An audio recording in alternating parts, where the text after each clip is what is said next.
दोस्तों नमस्कार। आज हम वापस ऑनलाइन क्लास के अंदर आपका स्वागत है और हम ये क्लास बीएड सेकेंड ईयर का सेकंड पेपर जो था अधिगम हेतु आकलन, उसमें हम पढ़ेंगे कई थर्ड के बारे में पढ़ा था कि आकलन और मूल्यांकन के संदर्भ पढ़ा था हमने, और उसी के अंतर्गत हम पढ़ते हैं। उसी के अंदर टॉपिक है हमारी थर्ड इकाई के अंदर टॉपिक था हमारा एक विषय और आता है तो अपन आइए बढ़ते हैं वापिस इकाई हम पढ़ते हैं।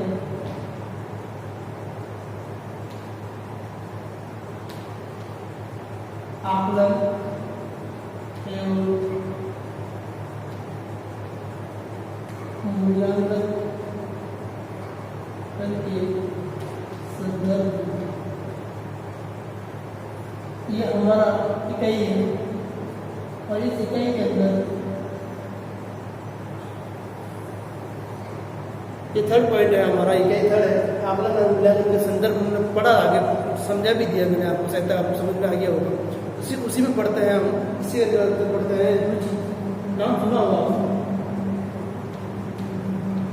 रुचि, इसे बोलते हैं इंटरेस्ट।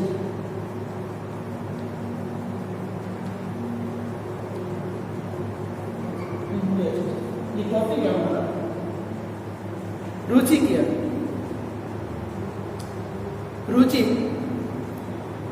रुचि शब्द अंग्रेजी भाषा के इंटरेस्ट शब्द हिंदी रूपांतरण शब्द है। इंटरेस्ट की उत्पत्ति लैटिन भाषा के शब्द इंटरेस्ट से हुई है। किससे हुई है? इंटरेस्ट से हुई है। इसका तात्पर्य यह, इसका अर्थ यह है कि अंतर स्थापित करना या महत्वपूर्ण होना या लगाव लगाना। हम लिखते हैं इंटरेस्ट। रुचि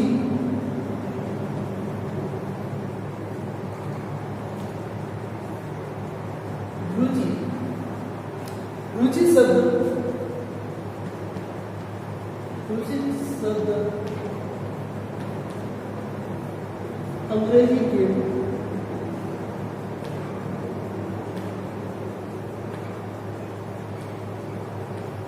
इंटरेस्ट से हुई है या इंटरेस्ट का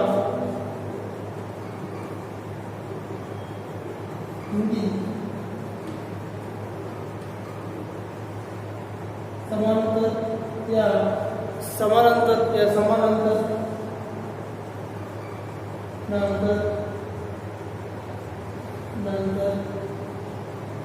शब्द है।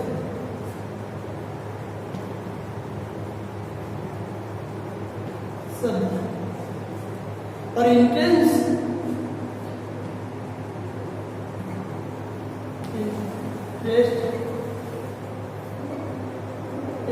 शब्द की उत्पत्ति,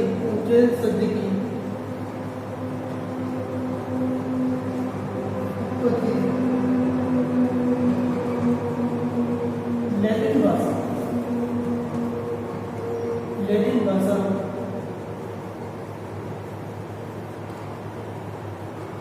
इंटेंस से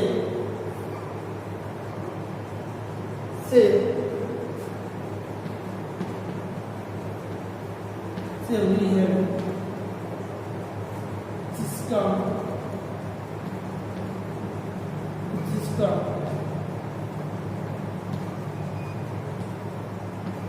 अभिप्राय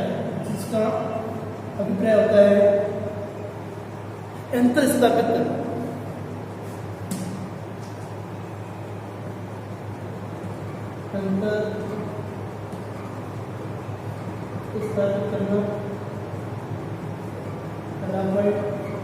महत्वपूर्ण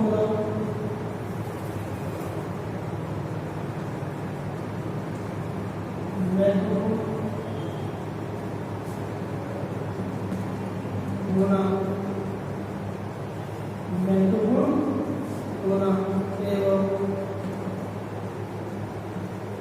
लगाव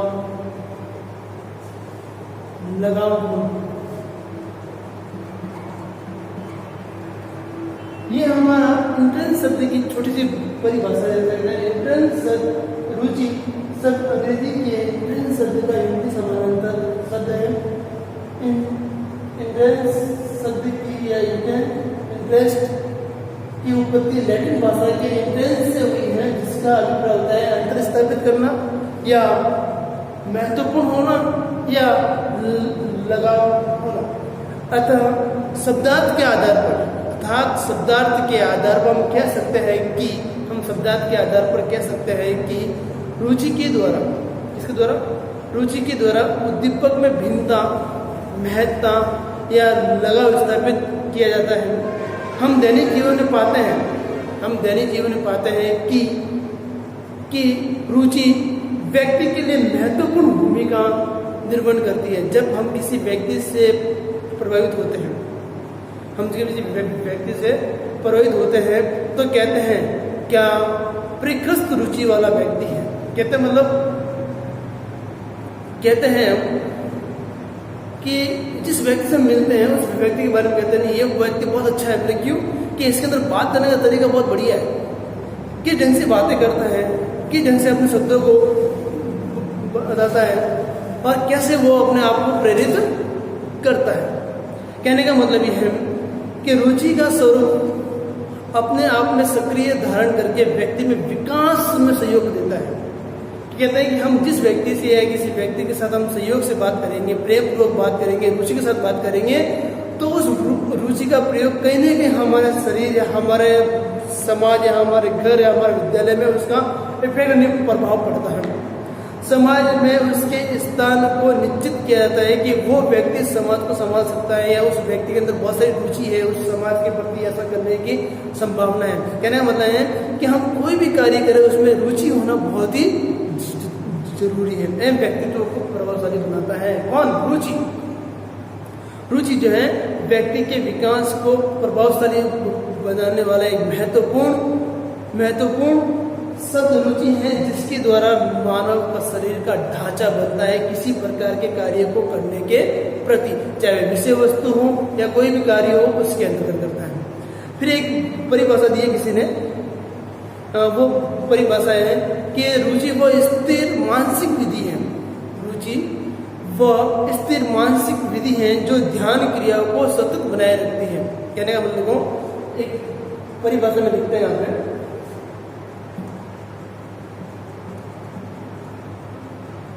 रुचि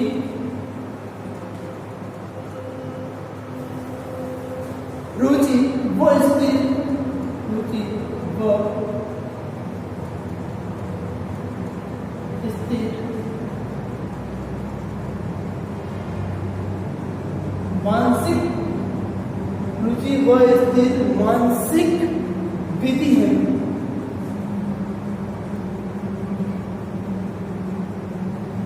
है जो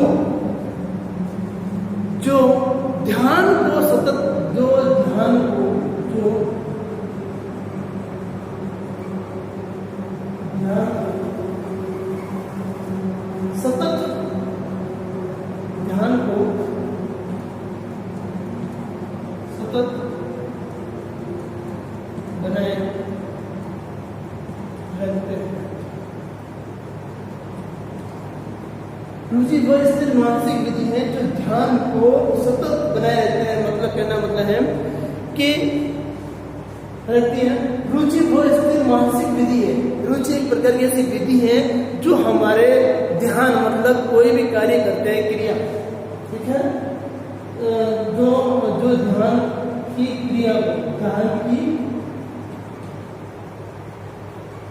क्रिया को वह रुचि वह स्थिर मानसिक विधि है जो ध्यान की क्रिया को सतत बनाए रखती है। कहने का मतलब यह है कि हम कोई भी कार्य करते हैं उस कार्य में हमारी मानसिक विधि ऐसी होनी चाहिए जो कोई भी कार्य करते हैं उसमें सतत विकास हो, उसका कैसे विकास हो, सतत। कहने का मतलब है कि जब हम किसी कार्य को करते हैं तो उस कार्य के अंदर हमारी रुचि होनी चाहिए। कहते हैं कि हम कभी कभी कहते हैं आगे हम पढ़ेंगे रुचि के बारे में पढ़ेंगे, तो रुचि एक प्रकार ऐसी विधि है जिसके द्वारा हम कोई भी कार्य करने के प्रेरित होते हैं। जैसे हम कहते हैं कि रुचि के द्वारा हमें जैसे खाना बनाना है तो कभी बोलते खाना कौन बनाए, बोले हम हाथ खड़े करते हैं, बोले क्यों, मुझे ये बनाना आता है, क्योंकि उस खाने बनाने के अंदर मुझे क्या है, रुचि है। कविता पाठ पढ़ने में भी क्या होती है, रुचि होती है। जो व्यक्ति पूरे दिन किताब लेके पढ़ता है क्यों, कि उस किताब के प्रति, उस विषय वस्तु के प्रति उसमें क्या, उसके अंदर रुचि है। ये लिखा है बी.एन. झा के अनुसार, किसके अनुसार है, बी.एन. झा के अनुसार इन्होंने लिखा है। बी.एन. झा ने कहा है कि रुचि वो स्थिर मानसिक विधि है जो ध्यान को, क्रिया को ध्यान में रखते हुए सतत बनाए रखती है। क्या रुचि। अब आते एक शब्द और आता है, मैं लिखता हूँ आगे, बस ये हो गया। हम लोग पढ़ते हैं, इसी के अंदर हम पढ़ते हैं, इसी के अंदर हम फिर भाषा पढ़ते हैं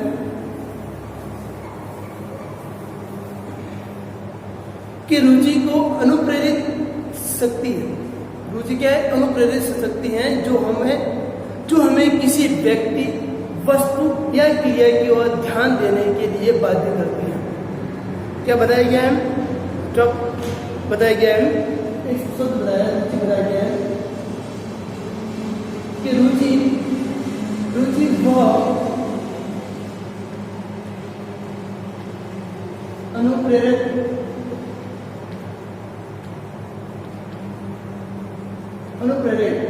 रुचि वह अनुप्रेरक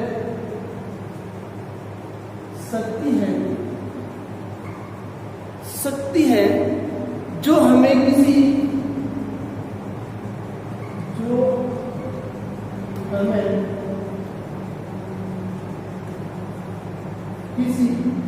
वस्तु या किसी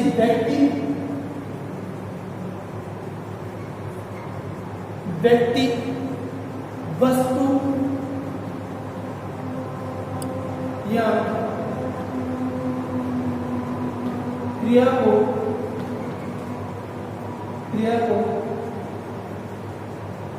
देखने के लिए बाध्य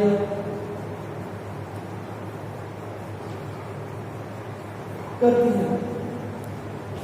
रुचि वो अनुप्रेरक शक्ति, अनुप्रेरक होता है कि हमें जिस ज्ञान की अनुप्रेरक मतलब रुचि हमें कि किसी व्यक्ति के अंदर हम कोई भी कार्य करते हैं तो उस कार्य को देख कर करते हैं। रुचि लेना शक्ति है जो हमें किसी व्यक्ति, वस्तु, क्रिया को देखने के लिए क्या करती है, बाध्य करती है। तुम भी ऐसा कार्य करो। अर्थात कहने वाला है कि ये एक प्रभावात्मक अनुभूति है। अतः कहने वाला ये है अथवा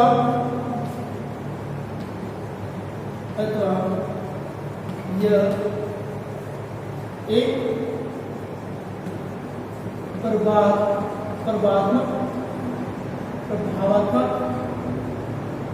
प्रभावात्मक अनुभूति है।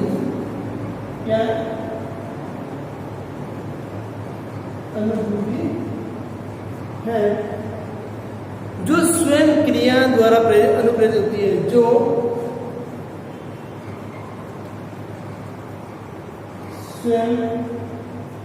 जो स्वयं क्रिया द्वारा अनुप्रेरित होती है,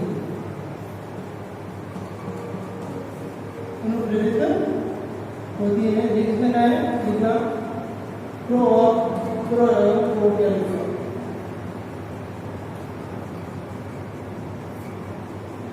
क्रो ने रुचि के बारे में बताया कि रुचि वह अनुप्रेरित शक्ति है जो हमें किसी व्यक्ति, वस्तु, क्रिया को देखने के लिए बाध्य करती है। अथवा ये एक प्रभावात्मक अनुभूति है। प्रभाव मतलब रुचि एक हमारे शरीर के अंदर इस प्रकार रूप से कार्य करती है जैसे हमें प्रभाव दिखाई देते हैं कि ये कार्य, ये स्टूडेंट या ये विद्यार्थी या ये गर्ल्स या ये बॉयज इस कार्य को कर सकते हैं। जो स्वयं द्वारा अनुप्रेरित होती है, जो उसमें साक्षात रूप से रुचि यानी कार्य करने के लिए लक्षण दिखाई देते हैं। ये किसने कहा है, क्रो ने कहा है। अर्थात कहने का मतलब यह है कि रुचि किसी क्रिया का कारण भी हो सकती है। अर्थात कहने का मतलब है कि रुचि किसी क्रिया का कारण भी हो सकती है और उस क्रिया में भाग लेने का परिणाम भी हमें प्राप्त हो जाता है। कहने का मतलब है कि हम कभी भी कहते हैं कि विद्यालय में, कभी हमारे विद्यालय के अंदर सांस्कृतिक कार्यक्रम होते हैं और जिस सांस्कृतिक कार्यक्रम में क्या होता है, हम रुचि के अनुसार व्यक्ति में क्या करते हैं, हम भाग लेने कहते हैं कि डांस में कौन रहेगा, एकल कृति में कौन रहेगा, कविता पाठ में कौन रहेगा, नाटक में कौन रहेगा। तो स्टूडेंट के अंदर अपने अपने रुचि के अनुसार सांस्कृतिक कार्यक्रम के अंदर वो भाग लेते हैं। क्यों? क्योंकि उनको उस कार्य में क्या है, रुचि है। अब आते हैं, हम पढ़ते हैं रुचि के प्रकार। क्या पढ़ते हैं हम? रुचि के प्रकार पढ़ते हैं। इसमें पढ़ेंगे रुचि के प्रकार।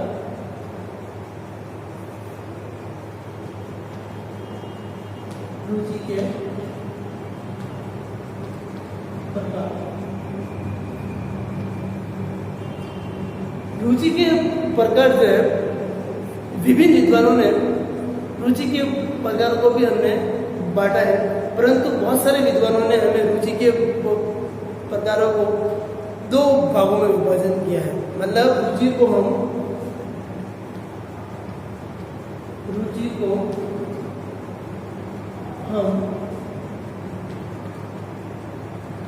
दो भागों में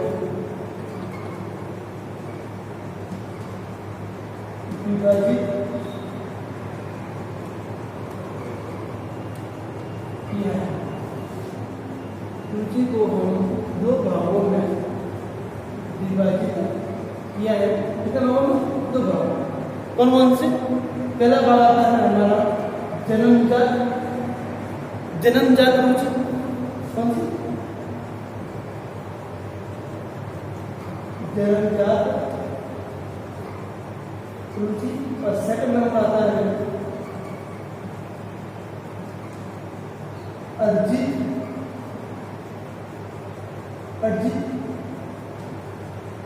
रुचि। कहने का मतलब है कि रुचि के प्रकार को हमने कितने भागों में बांटा है? दो भागों में बांटा गया है। एक तो जन्मजात रुचि और दूसरा है अर्जित रुचि।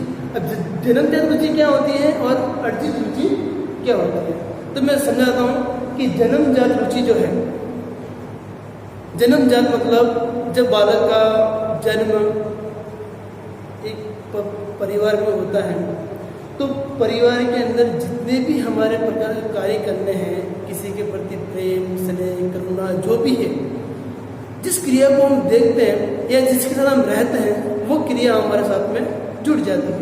कहने का मतलब है कि जन्मजात रुचि मूल प्रवृत्तियों पर आधारित होती है। मूल प्रवृत्ति मतलब होता है कि हमारे समाज के अंदर, हमारे परिवार में जो कार्य करने के लिए सबको दिए गए हैं, उस क्रिया के आधार पर उन व्यक्ति की आवश्यकताओं के साथ हम जोड़ दिया जाता है। जैसे बालक खेलने में और भोजन करने में रुचि लेता है। जैसे कहने का मतलब है कि जन्मजात जो रुचियाँ होती है वो मूल प्रवृत्ति पर आधारित होती है और इनको व्यक्ति के साथ या व्यक्ति की आवश्यकताओं से जोड़ दिया जाता है। जैसे कहते हैं, एग्जाम्पल देते हैं कि बालक क्या होते हैं, बालक की रुचि क्या होती है, खेलने में और खाने में होती है। छोटे बालक जो होते हैं क्या करते हैं, रुचि कितना, खेलने में और खाने में। उनको पूरे दिन पर दो, खाते रहेंगे। क्यों? क्योंकि उनकी रुचि किसमें, सिर्फ खाने में। जिसको देखिए बोल देता है खाने की रुचि। और माँ की रुचि किसकी है, उस संतान के अंदर है। क्यों? माँ उस बच्चे को बार बार देखती है, बाहर से बोलती है मेरे बच्चे को कुछ हुआ तो नहीं, मेरे बच्चे कब भूख लगी है, कब उसको खाना है, कब उसको पीना है, कब उसको सोना है। मतलब माँ का जो रुचि है उस बच्चे के प्रति ज़्यादा होती है। सेकंड नंबर और भी आता है कि बहुत सारी रुचियाँ होती है। ये रुचियों के रूप में परिवर्तन होते रहते हैं। मतलब हमारी रुचि जो है किसी के रूप के अंदर परिवर्तित होती रहती है, चाहे वो विषय वस्तु के बारे में हो या क्रिया के बारे में। क्रिया मतलब काम के बारे में हो। फिर आता है अर्जित। कौन सा आता है? अर्जित मतलब होता है कि हम किसी व्यक्ति के संपर्क में आगे जो विचार सीखते हैं, जो हम क्रिया को अर्जन करते हैं, उससे अर्जित कहते हैं। कि जब व्यक्ति के अंदर किसी वस्तु, विचार, व्यक्ति के प्रति भाव, संवेदन उत्पन्न होता है, तो वह उसके प्रति प्रतिक्रिया व्यक्त करता है और धीरे धीरे रुचि में परिवर्तन हो जाता है। अतः परिवेश की क्रिया के प्रति, जिस परिवेश में बालक रहता है, उस परिवेश की क्रिया के प्रति मानसिक झुकाव उत्पन्न करना ही अर्जित रुचि प्रथम सीढ़ी कहलाती है। कहने का मतलब है कि हम जिस क्षेत्र में, जिस विद्यालय में या जिस वातावरण में हम पढ़ते हैं, उस वातावरण के अनुसार हमारी रुचि उसी विषय के अंदर होती है जिस विषय के बारे में हम पढ़ रहे हैं। चाहे हम विद्यालय में होते हैं तो विद्यालय में हमारे साथ बहुत सारे दोस्त होते हैं, हमारे साथ विषय वस्तु भी होती है, जैसे किताब होती है तो किताब के अंदर हिंदी है, गणित है, अंग्रेजी है, उन विषयों के बारे में हम क्या करते हैं, रुचि लेते हैं। फिर आता है खेल। खेल के अंदर भी हम बच्चे क्या करते हैं, खेल लेते हैं। खेल में भी बहुत सारी गेम्स होते हैं, उस गेम्स के आधार पर बच्चे क्या करते हैं, भाग लेते हैं अपने अपनी रुचि के अनुसार। तो दोस्तों आज हमने जो पढ़ा है थर्ड इकाई आकलन और मूल्यांकन के संदर्भ में, तो टॉपिक था उसमें रुचि थी, इंटरेस्ट था। इंटरेस्ट का मतलब रुचि, जो हमने पढ़ा है। और ये साथ रुचि का अर्थ और रुचि के प्रकार आपको समझ में आ गए होंगे। और अगले हम वापस पढ़ेंगे रुचि के प्रकार की या शिक्षण विधियों की विधियां पढ़ेंगे या रुचि को प्रभावित करने वाले कारक पढ़ेंगे, जो हम अगले वीडियो में आपसे मिलते हैं। आज के लिए इतना ही। परंतु एक दोस्तों आज देखिए, आज वर्तमान समय के अंदर, आज हमारे भारत के अंदर और भारत के राज्य में एक वायरस जो था, कोरोना वायरस, जो आज दुनिया के हर क्षेत्र में फैला हुआ है।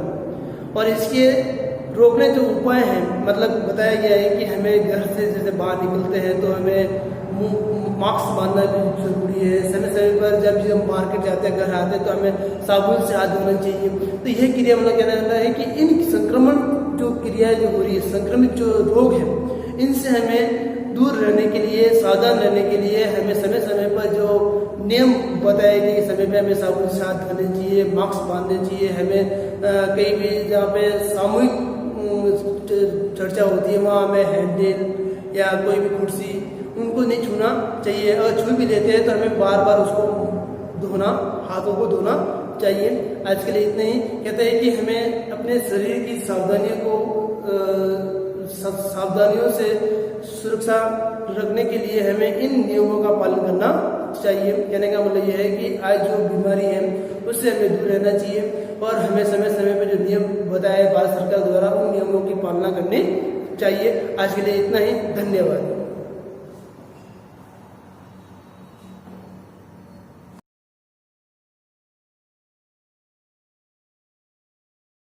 दोस्तों फिर हमारी मुलाकात हुई। अगले वीडियो में हमने पढ़ा था रुचि और रुचि के प्रकार पढ़े थे। उसी के साथ हम इस वीडियो में ये पढ़ते हैं, ये जो अगला टॉपिक है उसी के अंदर जोड़ते हैं हम शिक्षण में रुचि जागृत करने की विधियां। शिक्षण में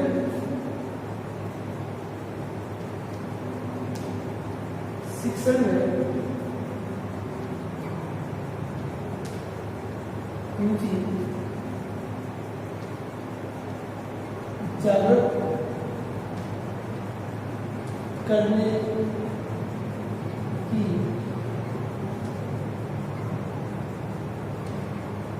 विधियां।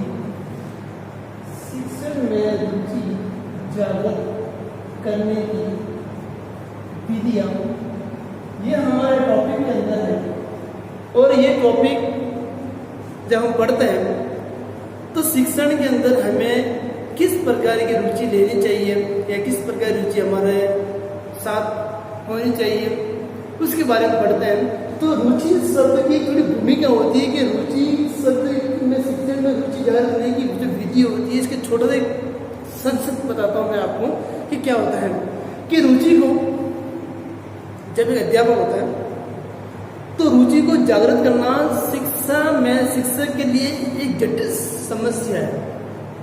रुचि को जागृत करना शिक्षा में शिक्षक के लिए एक जटिल समस्या है। माता पिता अपने बालक से नंबर कम आने का कारण पूछते हैं।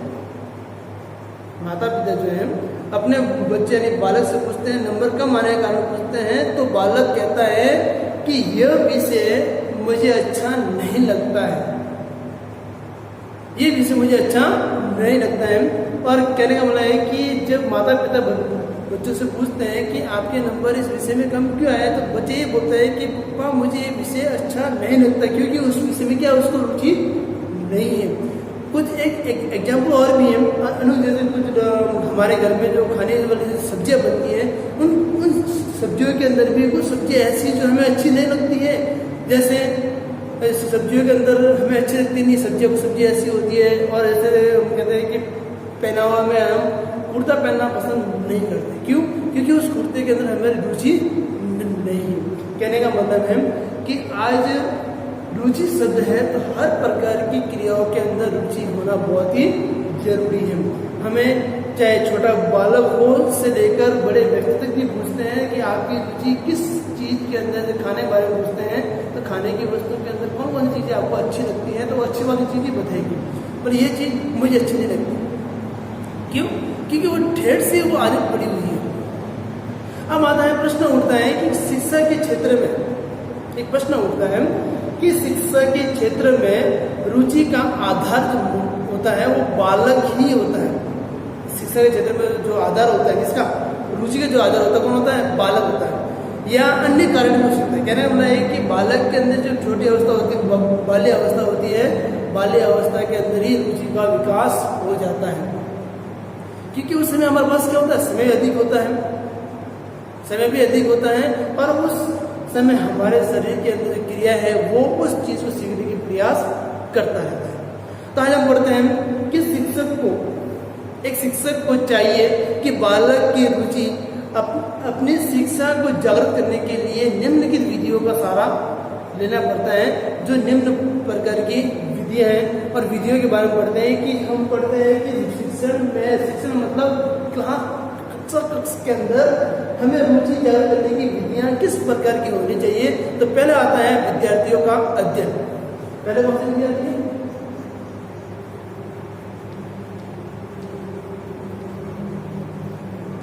विद्यार्थी का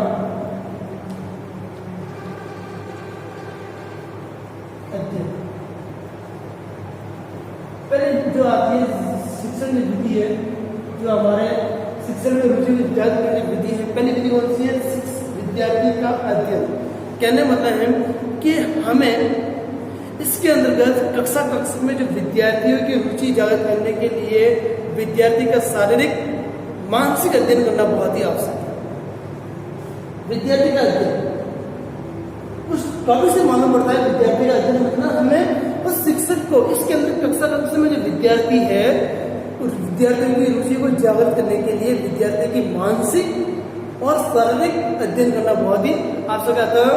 विद्यार्थी को सामान्य बनाकर, कैसा सामान्य सा बनाकर उसको पढ़ाया जा सकता है, चाहे वो पाठ पढ़ाओ या विषय वस्तु को पढ़ाओ, उसमें रुचि उसको दिखानी पड़ती है। कहने का मतलब है कि विद्यार्थी जब हमारे सामने होता है तो उस विद्यार्थी की रुचि किस टॉपिक या किस विषय के अंदर पढ़ने में रुचि है उसको ध्यान में रखते हुए हमें पढ़ाना चाहिए। सेकंड नंबर आता है उद्देश्य की स्पष्टता। सेकंड नंबर कौन सा हमारा?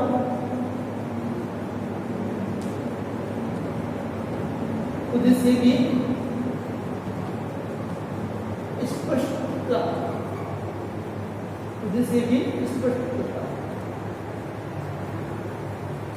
कहने का मतलब है कि हमारे उद्देश्य, इसमें विद्यार्थियों को नया पाठ या विषय पढ़ाने से पहले उसकी उपयोगिता, लाभ, भविष्य में इसकी आवश्यकता कहाँ पड़ेगी, उन सभी को स्पष्ट करा देना चाहिए, जिससे क्या होते हैं विद्यार्थी उस चीज को सीखने में रुचि लेता है। अर्थात जब विद्यार्थी के मन में विषय की उपयोगिता स्पष्ट हो जाती है तो उसका मन सीखने में स्वतः ही क्या हो जाता है, लग जाता है। क्यों? क्योंकि उसकी उद्देश्य क्या होती है, स्पष्टता में उसके उद्देश्य के बारे में पूरी जानकारी मिल जाती है कि ये विषय पढ़ने से आप अपने जीवन के अंदर ऐसा कार्य कर सकते हो। जैसे हम कहते हैं कि आप जितना इस विषय को पढ़ोगे ये विषय आपके लिए बहुत ही अच्छा रहेगा। जैसे हम हिस्ट्री पढ़ते हैं, हिस्ट्री में बहुत सारी इतिहासकारों के बारे में या इतिहास के बारे में, पुरातात्विक विभागों के बारे में हमें जानकारी मिलती है, तो बच्चा के मन में होती है कि मुझे भी चीज सीखनी है, कैसे सीखूं? उस चीज को सीखने के लिए उस विषय के बारे में स्पष्ट हो जाना चाहिए कि मुझे किस विषय के बारे में पढ़ना चाहिए। थर्ड नंबर आता है रुचि मापन। थर्ड नंबर कौन सा आता है हमारा?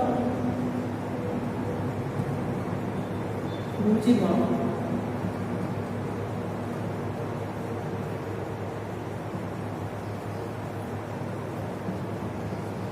रुचि मापन। रुचि को हम कैसे मापते हैं? रुचि मापन। थर्ड नंबर आता है रुचि मापन। इसमें कक्षा के अंदर या विषय में रुचि दिखाने वाले विद्यार्थियों का या विद्यार्थियों की रुचि का मापन शिक्षक को करना चाहिए। इसमें कक्षा के अंदर बैठे जितने विद्यार्थी है वह अपने रुचि के बारे में अध्ययन कर सकता है। कहने का मतलब है कि इससे विषय वस्तु संबंधी रुचि एवं रुचि की मात्रा का मापन का पता चल सकता है कि मेरे द्वारा पढ़ाया गया पाठ्यक्रम या मेरे द्वारा पढ़ाया गया विषय वस्तु को उस विषय वस्तु के द्वारा या उस विषय वस्तु के द्वारा बच्चों के अंदर कितना विकास हुआ, बच्चों ने कितना अंदर मेरे विषय को रुचि से पढ़ा है, उन चीज को ध्यान में रखते हुए रुचि का मापन किया जाता है। यदि दूसरा कारण भी इसके अंदर है, यदि विद्यार्थी की रुचि विषय की ओर नहीं है तो हमें उस रुचि को मोड़ देना चाहिए। अर्थात कहने का मतलब है कि रुचि सादी रुचि को प्रभावित करने वाले जो अन्य कारक है उनको भी ध्यान में रखना चाहिए, जिससे विद्यार्थी की रुचि के अंदर अरुचि पैदा न करे। ऐसे कारक को ध्यान होने के बाद में बच्चों को अरुचि जो पैदा करते हैं कारक है उनकी ओर ध्यान कम दिया जाए। कहना बना है कि रुचि का मामला पढ़ते अध्यापक का एक कर्तव्य होता है, चाहे वो कोई भी विषय वस्तु पढ़ाता है उस अध्यापक को विद्यार्थियों का आकलन करना ही चाहिए, चाहे वो कैसा भी करे। एक 10 नंबर का भी टेस्ट लेना जरूरी है, क्योंकि अध्यापक को ये होना चाहिए कि मेरे द्वारा पढ़ाया गया शिक्षण कार्य वो सफल है या असफल है। कहने का मतलब है कि विद्यार्थियों ने उस विषय के बारे में रुचि ली है या नहीं ली है, उसका मापन हमें मालूम पड़ जाता है। 4th नंबर आता है सहायक सामग्री का प्रयोग करना। कौन सा?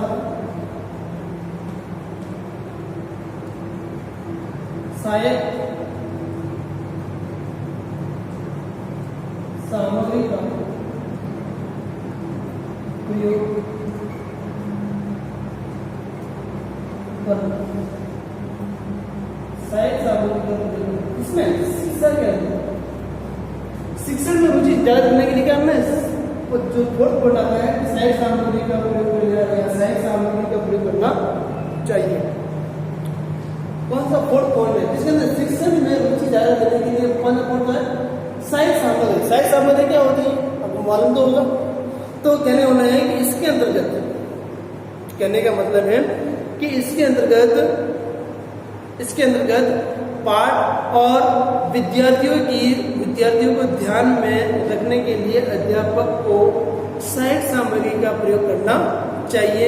इससे पाठ सरल भी होता है और बालकों की रुचि को भी केंद्रीभूत करता है। केंद्रीभूत मतलब उनका ध्यान उस विषय वस्तु पर ही होता है कि सर इस उपकरण का नहीं सहायक सामग्री का प्रयोग कैसे करते हैं। तो सहायक सामग्री के अंदर बहुत सारे हमारा प्रयोग होता है, जैसे श्यामपट्ट कौशल है, संकेतक है, झाड़न है, मॉडल है, चित्र है, मानचित्र है, उपकरण है जो पढ़ाने के कारण है, उनका प्रयोग कैसे किया जाता है। बच्चा तब से सीखता है कि सहायक सामग्री का प्रयोग करते हैं। तो विद्यार्थी पाठ और विषय को सहायक सामग्री के सहयोग से अति शीघ्रता से आत्मसात करता, मतलब उसका संबंध जो है उस शिक्षण सामग्री का संबंध जो है विद्यार्थी कर लेता है। जैसे हम कभी एक अध्यापक चौक से लिख रहा है तो चौक में हमारी क्या एक सहायक सामग्री और वो टुकड़ा थोड़ा गिर जाता है और छुट्टी हो जाती है, तो बच्चे का तो चौक के टुकड़े को लेते हैं और बोर्ड पे उसका प्रयोग करना सीखते हैं कि चौक कैसे चलाई जाती है। कहने वाला है कि उस चौक के द्वारा हमारे बोर्ड के ऊपर शिक्षण श्यामपट्ट के अंदर कैसी अक्षरों का लेखन प्रकट होना चाहिए। मतलब कहता है कि उस शिक्षण के द्वारा सहायक सामग्री जो है आत्मसात शीघ्रता से होता है, मतलब बच्चा अध्यापक जैसा लिखना चाहता है। फिर अगला पॉइंट आता है, 5वां आता है उपयुक्त विधि।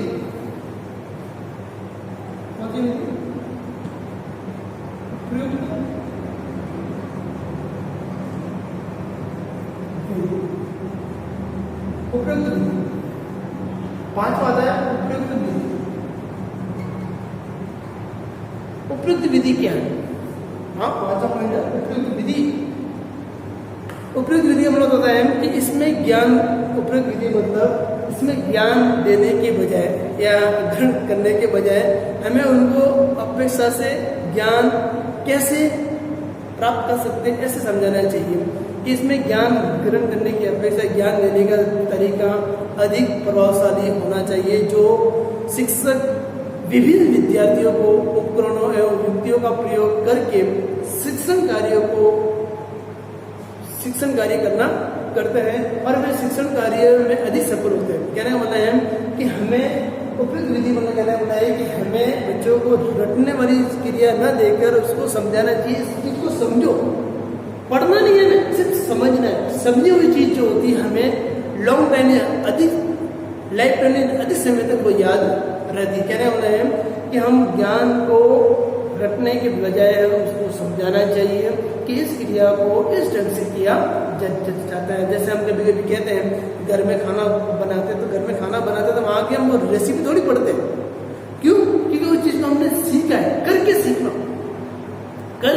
सीखना जो सीखी हुई चीज़ होती है वो हमेशा याद रहती है। कहने मतलब है कि हमें उपयुक्त विधि का प्रयोग करना चाहिए, हमें रटने के बजाय उसको समझना चाहिए। सबसे बड़ी विधि ये है कि हमें रटना नहीं चाहिए, उस विषय को, उस प्रश्न को, उस सवाल को, उस विषय वस्तु को ध्यान में रखते हुए हमें पढ़ने के बजाय उसको समझना चाहिए कि प्रश्न क्या पूछ रहा है, हमें किस ढंग से जवाब देना चाहिए। अगली विधि आती है विषय वस्तु की उपयोगिता। छठा आता है हमारे विषय वस्तु की उपयोगिता। विषय वस्तु की उपयोगिता। छठा आता है विषय वस्तु की उपयोगिता। क्या होता है विषय वस्तु की उपयोगिता? क्या पढ़ा आपने, याद होगा। विषय वस्तु की उपयोगिता मतलब बताया कि इसके अंतर्गत विद्यार्थियों को विषय वस्तु की व्यवहारिक उपयोगिता बतानी चाहिए। मानव मन, विषय वस्तु जो है इसके अंतर्गत विद्यार्थियों की व्यवहारिक उपयोगिता बतानी चाहिए। मानव मन तात्कालिक उपयोगिताओं पर अधिक ध्यान देता है।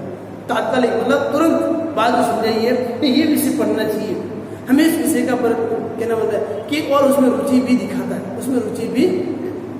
दिखाता है। तो इसमें एक प्रश्न लिखा है, इसमें क्रिया लिखी है, इन्हें लिखा है, अच्छा बता लिखता हूँ कि क्रिया के द्वारा सीखना।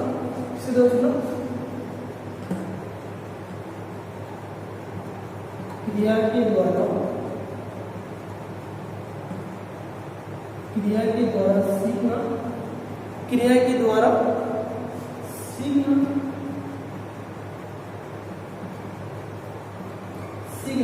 द्वारा सीखना या अनुभव से सीखना, या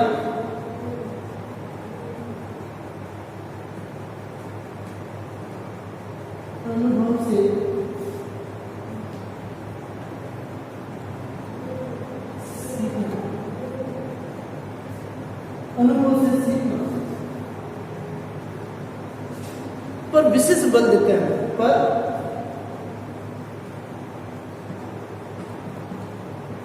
विशेष बल देता है। ये किसने कहा है? रूसो ने कहा। किसने कहा है? रूसो ने कहा है। रूसो मतलब मैं लिख देता हूं ऊपर। किसने कहा ये?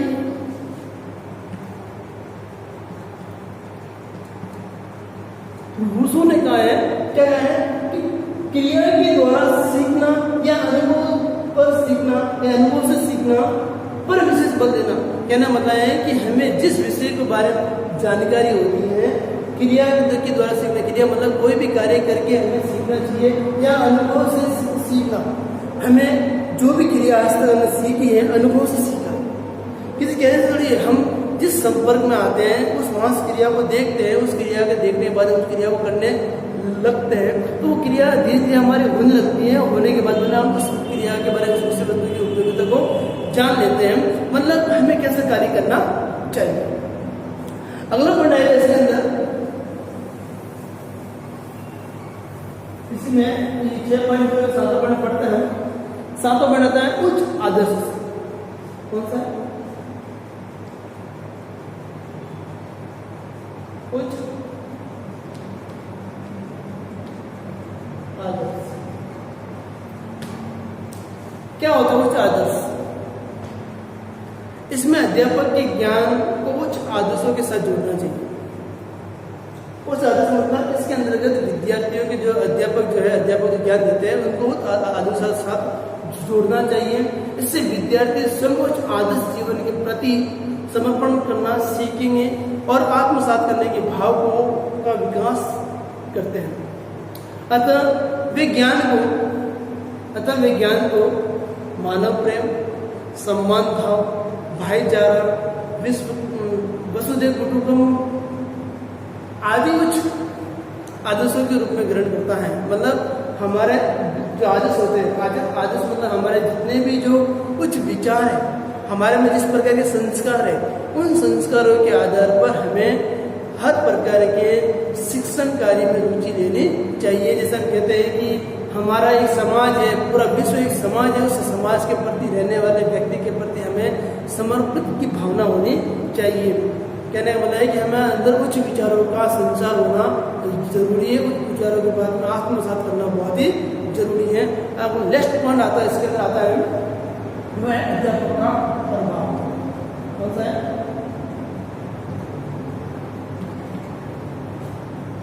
अध्यापक का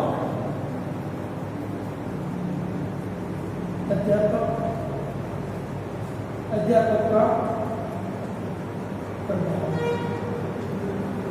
नेक्स्ट पॉइंट है अध्यापक का प्रभाव। अध्यापक का प्रभाव का मतलब क्या होता है? अध्यापक का प्रभाव होता है कि इसमें विद्यार्थियों की रुचि को जागृत करने के लिए अध्यापक का व्यक्तित्व का प्रभाव सबसे अधिक कार्य करता है। कहना मतलब है कि इसमें विद्यार्थी की रुचि को जागृत करने के लिए जो है वो अध्यापक का जो व्यक्तित्व होता है, व्यक्तित्व मतलब उसका स्टैंडर्ड जो होता है वो अधिक कार्य करता है। मतलब जिन शिक्षार्थी जिन अध्यापकों को पसंद करते हैं, शिक्षार्थी जिन अध्यापकों को पसंद करते हैं, उनकी बातों को, उनकी क्रियाओं को या व्यवहारों को बड़े ध्यान से देखते हैं।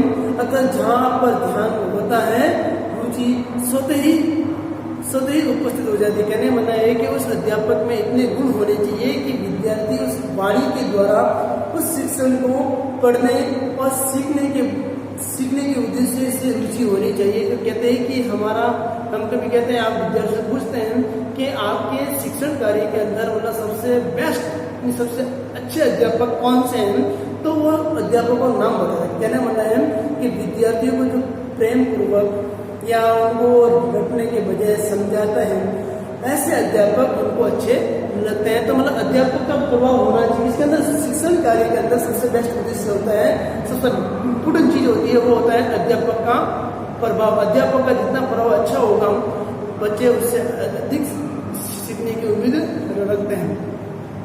रुचि गुप्त अवधान है, इसी में आता है, इसमें हेडिंग में बड़ी बात दी है कि रुचि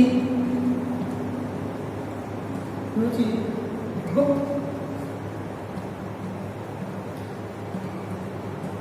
अवधान, रुचि गुप्त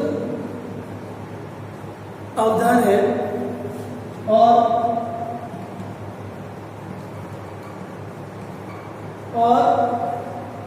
अवधान सक्रिय रुचि है और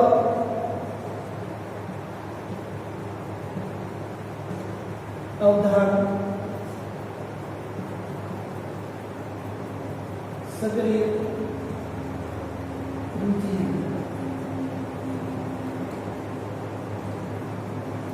ये जो है रुचि गुप्त अवधान है और अवधान सक्रिय रुचि है। एक ने कहा है मैकडूगल ने कहा है,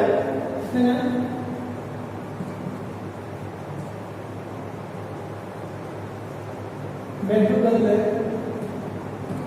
ने कहा है, क्या कहा है कि रुचि गुप्त अवधान है और अवधान सक्रिय। कहने का मतलब है कि रुचि अध्यापक के अंदर ऐसा शिक्षण कार्य है, जब वो पढ़ाना जब शुरू करता है तो उसमें बहुत बहुत सारे विचार धीरे धीरे उत्पन्न हो रहे थे, मतलब मेमोरी खुलने लगती है।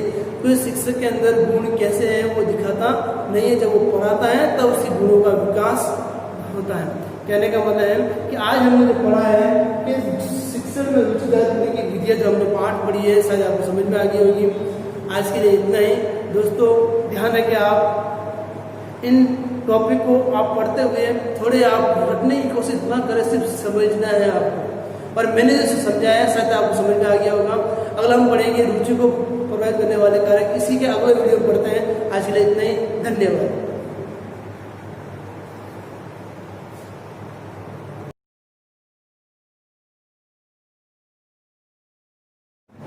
दोस्तों हम वापस अपने वीडियो में आए और जो हमने टॉपिक पढ़ा था पीछे, रुचि के प्रकार या शिक्षण में रुचि को जागर करने वाली शिक्षण विधियाँ पढ़ी थी हमने। तो हम इसी टॉपिक में पढ़ते हैं, हम आगे बढ़ते हैं। रुचि को प्रभावित करने वाले कारक, रुचि को प्रभावित करने वाले कारक। कौन सा टॉपिक है? रुचि को प्रभावित करने वाले कारक। रुचि को प्रभावित करने वाले कारक, रुचि को प्रभावित करने वाले कारक। हमने पढ़ा था आगे कि रुचि क्या है, रुचि किस प्रकार की होनी चाहिए, कितने प्रकार के हैं, और शिक्षण में रुचि को जाहिर करने की जो विधियाँ पढ़ी थी उसी के अंदर हम पढ़ते हैं कि रुचि को प्रभावित करने वाले कारक ने कौन कौन से तत्व ऐसे जो हमारी रुचि में बाधा उत्पन्न करते हैं। तो कहने का मतलब है कि आज हम इस टॉपिक के बारे में पढ़ेंगे, तो इस टॉपिक के ये टॉपिक पढ़ते ही हमारा ये जो चैप्टर है पूरा हो जाएगा। कहने का मतलब है कि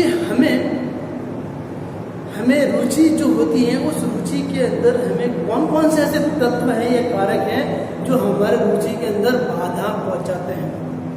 उन रुचियों को ध्यान में रखते हुए, उस ऐसे तत्वों को ध्यान में रखते हुए थोड़ा बहुत पढ़ेंगे इसके बारे में।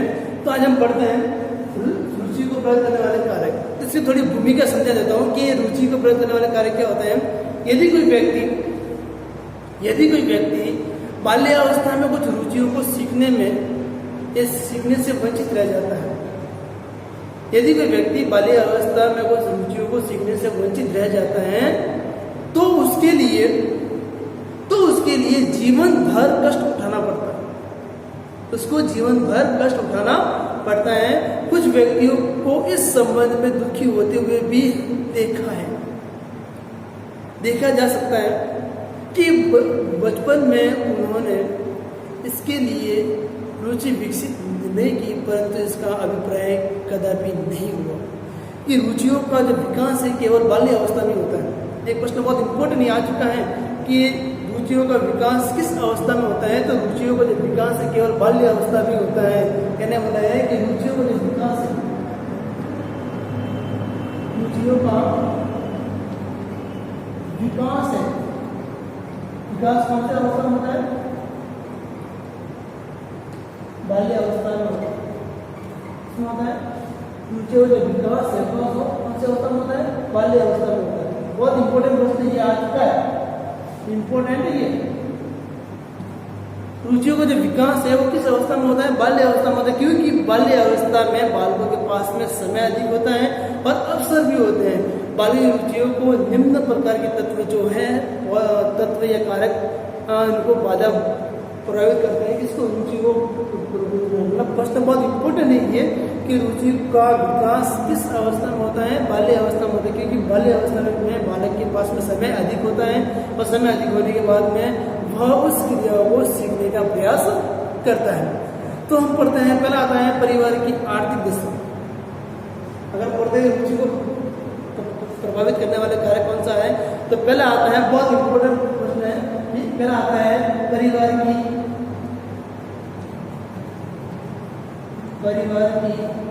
आर्थिक दशा।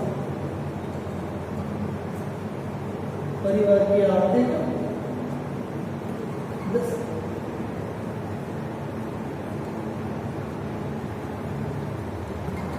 रुचि को प्रभावित करने वाले कारक में पहला पॉइंट आता है परिवार की आर्थिक दशा। परिवार की आर्थिक दशा मतलब क्या होता है?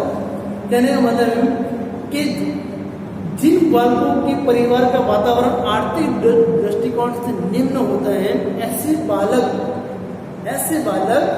शिक्षा में रुचि उत्पन्न नहीं कर पाते हैं। अतः उनके पास साधनों की कमी होने की वजह से वो शिक्षा को ग्रहण नहीं कर पाते। कहना मतलब है कि रुचि को प्रभावित करने वाला पहला कारण जो आता है परिवार की आर्थिक दशा।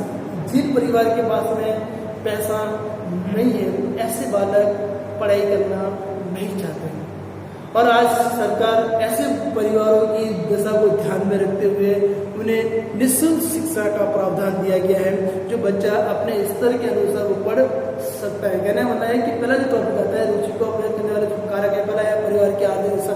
आर्थिक दशा का मतलब होता है कि ऐसे विद्यार्थी जो पढ़ना तो चाहते हैं मगर उनके पास में आर्थिक स्थिति होने की वजह से वो पढ़ नहीं पाते हैं और उस विषय के बारे में रुचि भी नहीं ले पाते हैं, क्योंकि उनके माता पिता पास पैसा नहीं है। इसके बाद अगला पॉइंट आता है, सेकंड है अभिभावकों का अनुचित व्यवहार करना। सेकंड नंबर होता है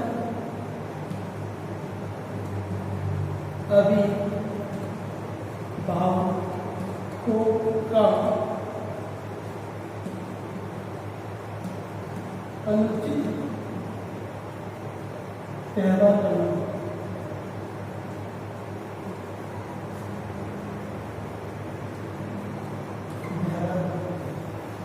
अभिभावकों का अनुचित व्यवहार करना बहुत अच्छा है। बहुत अच्छा है कि अभिभावकों का अनुचित व्यवहार करना। क्या होता है अनुचित व्यवहार? मतलब इसमें कुछ बालकों की माता पिता बालकों के साथ में ठीक व्यवहार नहीं करते हैं, जिनके कारण बालक की रुचि तीव्रता की अपेक्षा में निम्न की ओर गिर सकती है।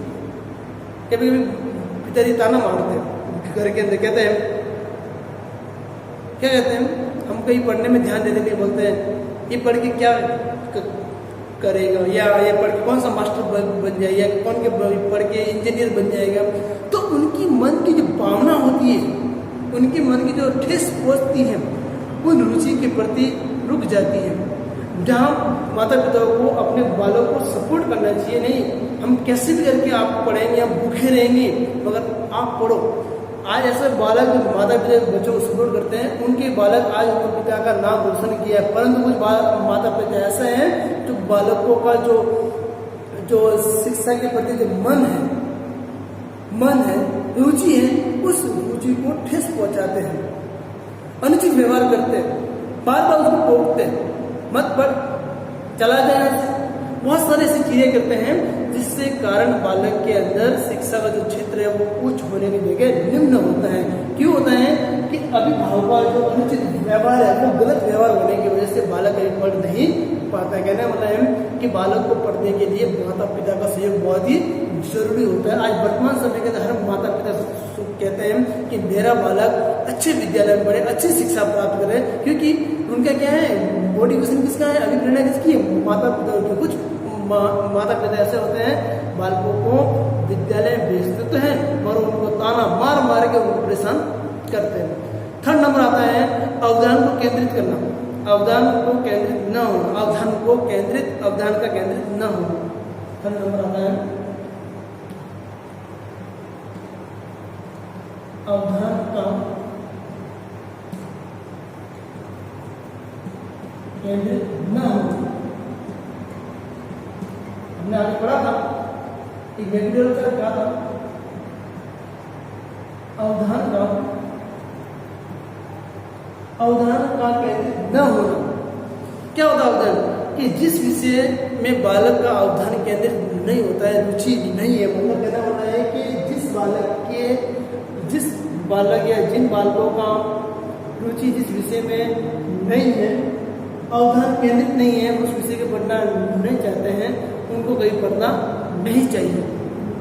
कहने का मतलब है कि आज बालकों के पास में समय तो है मगर उस विषय के अनुसार कहते हैं कि आज हम कहते हैं कि रीट की भर्ती आने वाली है, रीट की भर्ती आने वाली है। तो रीट में क्या होता है, सभी तरह के सवाल पूछे जाते हैं, तो कुछ तो ऐसे बालक होते हैं जो गणित से डरते हैं, कुछ बालक ऐसे हैं जो इंग्लिश से डरते हैं, क्योंकि ये दोनों ऐसे विषय हैं जो टफ है, क्योंकि इन्होंने इसमें कभी रुचि ली नहीं है, क्योंकि इन्होंने रुचि का उस विषय से क्या वो हमेशा डर के चले।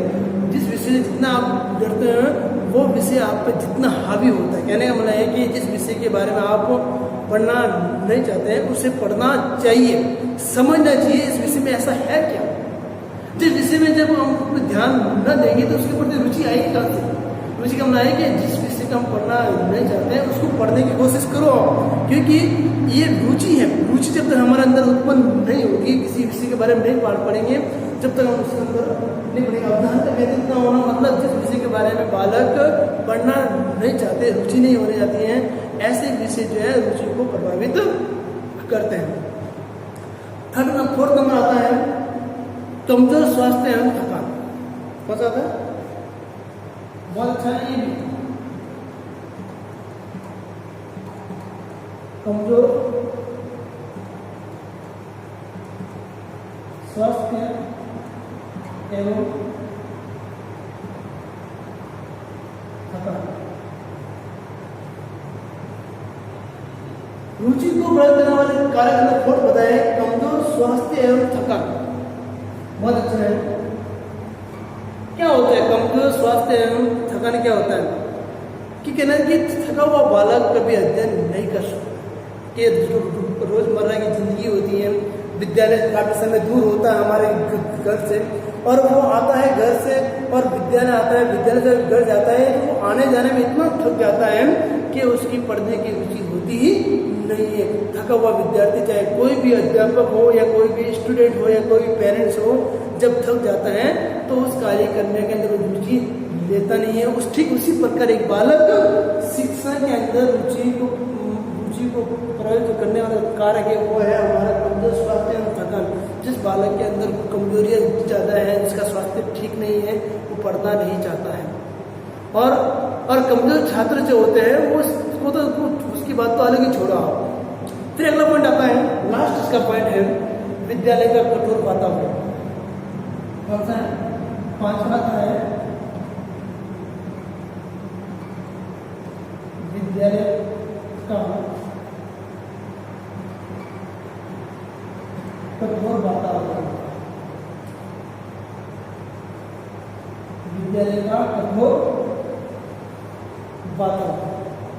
रुचि को प्रभावित करने वाले कार्य के अंदर पांचवा पॉइंट बता रहे हैं कि विद्यालय का कठोर वातावरण। कठोर का मतलब होता है कि